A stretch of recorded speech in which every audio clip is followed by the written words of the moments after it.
Hello students, welcome to accountancy class. Today we are going to start a new chapter, retirement and death of a partner.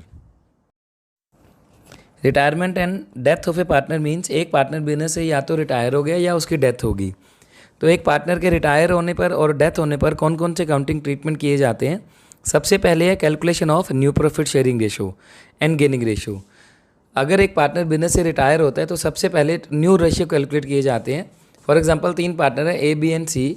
अगर C retire होता है तो जो remaining partner है A and B उनके new profit ratio calculate किए जाएंगे और उन्हीं पार्टनर के गेनिंग रेशियो कैलकुलेट किए जाएंगे। उसके बाद आता है difference between sacrifice ratio and gaining ratio. After then accounting treatment of goodwill when a partner retire और डाइज। जैसा कि हम प्रीवियस चैप्टर के अंदर पढ़ रहे थे कि एक पार्टनर जब बिजनेस में एडमिट होता है तो गुडविल और कैपिटल का अमाउंट लेके आता है। सेम इसी तरीके से अगर एक पार्टनर रिटायर होता है या उसकी डेथ हो जाती है तो हमें उसका गुडविल का अमाउंट और कैपिटल का अमाउंट उसे पे करना पड़ेगा।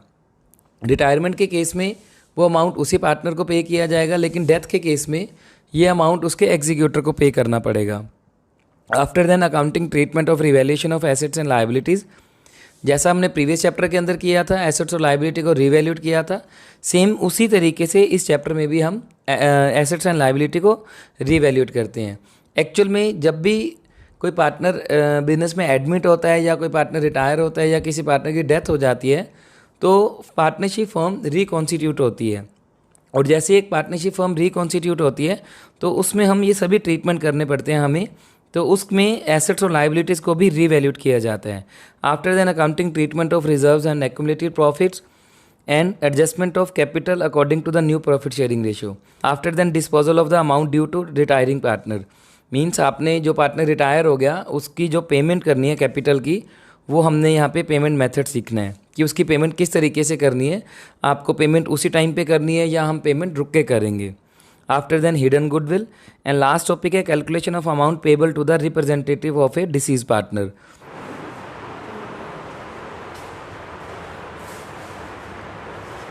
अब डिफरेंट सम्स के थ्रू हम सीखते हैं कि न्यू रेशियो कैसे कैलकुलेट किए जाते हैं।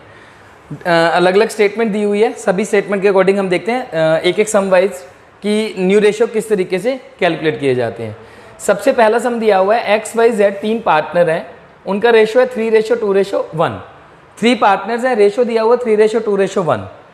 न्यू रेशियो कैलकुलेट करनी है इफ एक्स रिटायर, मतलब एक्स रिटायर हो जाता है तो न्यू रेशियो क्या होंगे। तो न्यू रेशियो क्या होंगे 2:1। जो ये आपके पास रेशियो बच गए यही आपके न्यू रेशियो बन जाएंगे। इफ वाई रिटायर हो जाता है तो रेशियो क्या बच जाएंगे। देखो वाई रिटायर हो गए तो रेशियो क्या बच जाएंगे 3:1। और जेड रिटायर हो जाता है, बड़ा इजी है, जेड रिटायर हो गया तो जेड चला गया और रेशियो क्या रह जाएंगे 3:2। देखो इस सम के अंदर क्या था कि आपको कोई कंडीशन नहीं दी हुई और कोई भी पार्टनर रिटायर हो जाता है तो उसका शेयर हट जाएगा, जो रिमेनिंग शेयर बचेंगे वही आपके क्या बच जाएंगे न्यू रेशियो। जैसे एक्स रिटायर हुआ तो न्यू रेशियो क्या बच जाएंगे आपके पास 2:1। वाई रिटायर हो गया तो 3:1 एंड जेड रिटायर हो गया तो 3:2। ए बी सी 3 पार्टनर है, रेशियो दिया हुआ है 1/2, 1/3, 1/6। सेम इसी तरीके से सम है, लेकिन यहाँ पे हमें पहले इसको सोल्व करना पड़ेगा। और यहाँ पे बी रिटायर हो रहा है। अब देखो बी रिटायर हो रहा है तो रेशियो क्या बचेंगे 1/2, 1/6। लेकिन पहले हम इसको सॉल्व कर लेते हैं। 1/2, 1/3 एंड 1/6, तो ये हो जाएगा 6, 3:2:1। तो आपके रेशियो है 3:2:1। अब रिटायर कौन हो गया बी, तो न्यू रेशियो आपके पास क्या बच जाएंगे 3:1। इस तरीके से ये हमारा आंसर आ जाएगा। तो ए न्यू रेशियो बचेंगे ए एंड सी के, तो ए एंड सी के न्यू रेशियो 3:1। ये दोनों सम एक जैसे थे। यहाँ पे तीनों पार्टनर को बार बार रिटायर पॉइंट बताया होता है कि अगर एक्स रिटायर होता है तो न्यू रेशियो क्या होंगे, वाई रिटायर होता है, जेड रिटायर होता है। या सिर्फ एक ही केस बताया हो कि अगर बी रिटायर होता है तो न्यू रेशियो क्या। यहाँ देखते हैं कि ए बी सी 3 पार्टनर है, रेशियो दिया हुआ 5:4:3। इस सम में और इस सम में क्या है, यहाँ आपको एक कंडीशन दे दी, ध्यान से देखें क्या कंडीशन है। बी रिटायर हो गया, देखो ये पर्सन रिटायर हुआ, B retire and his share was divided equally by A and C. मतलब बी रिटायर हो गया और बी का शेयर ए और सी इक्वल डिवाइड कर रहे हैं। तो पहले आप ये निकालें कि ए और सी कितना शेयर ले रहे हैं। देखो बी का शेयर कितना है 4/12। इसका आधा जो शेयर है वो कौन ले जाता है ए ले जाता है और आधा शेयर कौन ले जाता है, सी। तो ए कितना ले जाता है, मतलब 4/12 का हाफ, 4/24 किसके पास चला जाएगा, ए के पास, और 4/12 इसका हाफ। हाफ क्यों किया, क्योंकि दो पार्टनर थे बाकी। 4/24 ये किसके पास चला गया, सी के पास। अब ए और सी के रेशियो कैलकुलेट करो। ए का रेशियो कितना था, ओल्ड रेशियो 5/12, और सी का कितना था 3/12। इसके अंदर हम ये प्लस कर देंगे, इतना शेयर ए को बी से मिला है, तो ये प्लस करेंगे क्योंकि बी तो चला गया, वो अपना शेयर ए और सी को दे के जा रहे हैं। तो कितना हो जाएगा 4/24, और इसमें प्लस कर देंगे 4/24। तो ये हमारे पास आ जाएगा 10 + 4 14/24, और ये आ जाएगा हमारे पास 6 + 4 10/24। 14:10, इसको आप लिख सकते हैं 7:5। तो ये आपके पास क्या निकल आएंगे, न्यू रेशो। ठीक है, मतलब ए जो था, बी एक पर्सन था वो रिटायर हो गया, वो अपना शेयर दोनों को आधा आधा देके जा रहा है। तो आप उसका शेयर कैलकुलेट करें कि उसका शेयर ये था और उसका हाफ बनता कितना है। हाफ हमने कैलकुलेट किया, वो ए और सी में प्लस कर देंगे। प्लस इसलिए करेंगे क्योंकि बी चला गया। प्रीवियस चैप्टर में ये चीज़ माइनस किया करते थे, क्योंकि वहाँ एक पार्टनर आ रहा था तो बाकी पर्सन को वो शेयर देना पड़ रहा था। अब एक पार्टनर जा रहा है तो वो अपना शेयर उन दोनों को दे के जा रहे, तो इसलिए प्लस कर देंगे।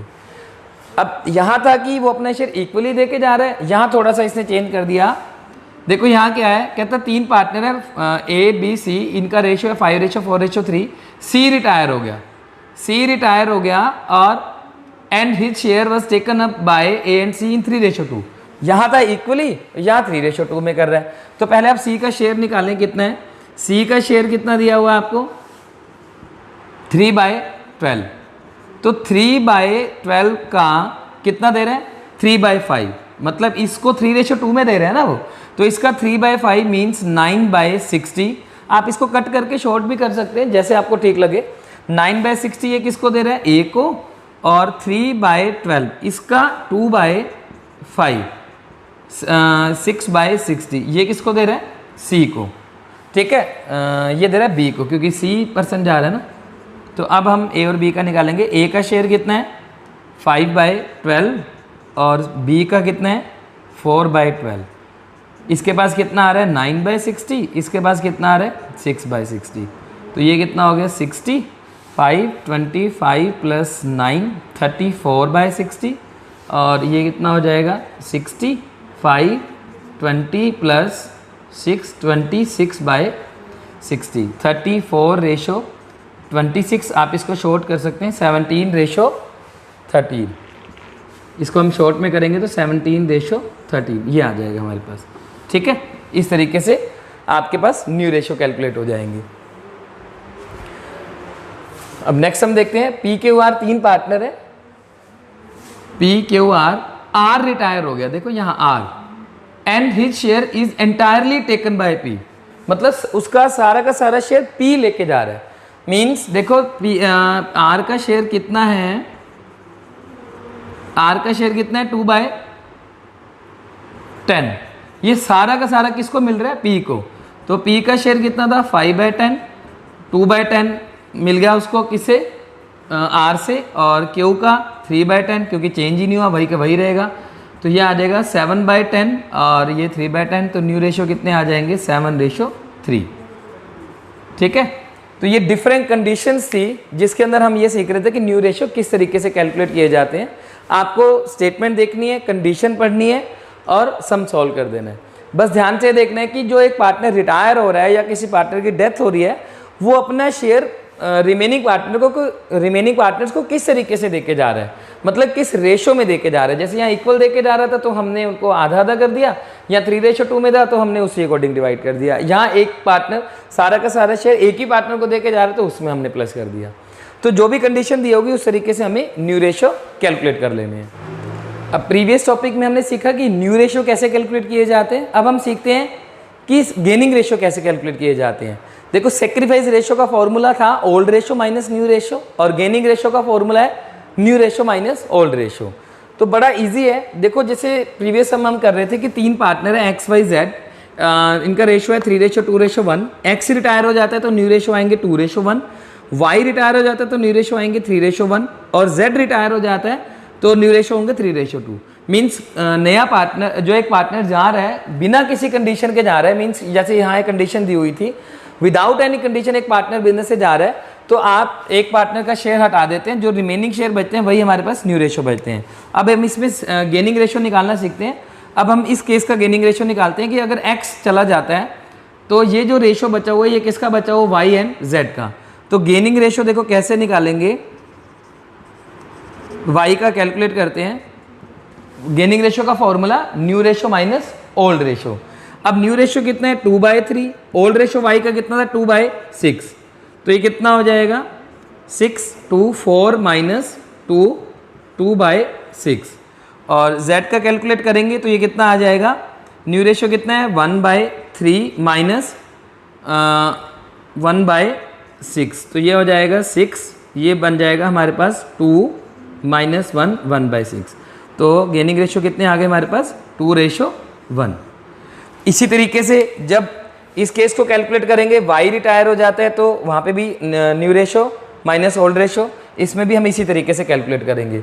लेकिन यहाँ पे एक चीज़ और सीखने वाली है कि अगर एक partner without any condition retire हो जाता है बिजनेस से, तो जो आपकी न्यू रेशो है ना वही आपके क्या निकलेंगे, गेनिंग रेशो। जैसे कि हम प्रीवियस चैप्टर के अंदर कर रहे थे कि अगर एक पार्टनर बिजनेस में एडमिट होता है विदाउट एनी कंडीशन तो ओल्ड रेशो ही सेक्रीफाई रेशो होते हैं। तो यहाँ पे भी यही हो जाएगा, ओल्ड रेशो ही आपके क्या बन जाएंगे, गेनिंग रेशो, अगर एक partner without any condition business से रिटायर हो जाता है। अब यहाँ देखते हैं हम इसमें किस तरीके से गेनिंग रेशो कैलकुलेट किए जाएंगे।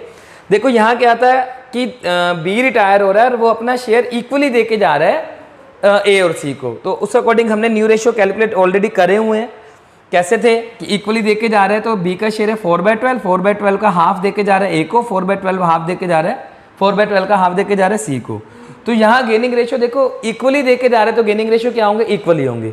हमें कैलकुलेट करने की जरूरत नहीं है, लेकिन अगर आपको क्वेश्चन में प्रॉपर तरीके से पूछा गया हो कि कैलकुलेट गेनिंग रेशो तो हमें प्रॉपर तरीके से सोल्व करके दिखाने हैं। अदरवाइज यहाँ हमें पता लग रहा है कि बी जो एक पार्टनर जा रहा है वो दोनों को इक्वल देके जा रहे हैं, तो दोनों बराबर बराबर ही गेन कर रहे हैं ना। Gaining ratio in the sense कि पुराने पार्टनर किस रेशो में गेन कर रहे हैं, इक्वली गेन कर रहे हैं, तो इक्वल आएगा आंसर। फिर भी हम कैलकुलेट करके देखते हैं। यह हमारे पास आगे न्यू रेशो, अब बी रिटायर हुआ है तो गेनिंग रेशो कैसे निकालेंगे, ए का कैलकुलेट करते हैं। देखो ए का न्यू रेशो कितना है 7/12 और ओल्ड रेशो कितना है 5/12 और सी का ओल्ड रेशो है न्यू रेशो है 5/12 और ओल्ड रेशो है 3/12। तो ये देखो कितना आ गया 2/12 और इसका भी कितना आ गया 2/12। तो गेनिंग रेशो कितने आ गए 2:2 मीन्स 1:1 इक्वल।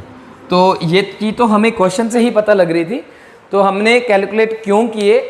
अगर आपको क्वेश्चन में प्रॉपर तरीके से क्लियर पता लग रहा है कि गेन किस तरीके से हो रहा है तो वही आपके गेनिंग रेशो निकल आएंगे।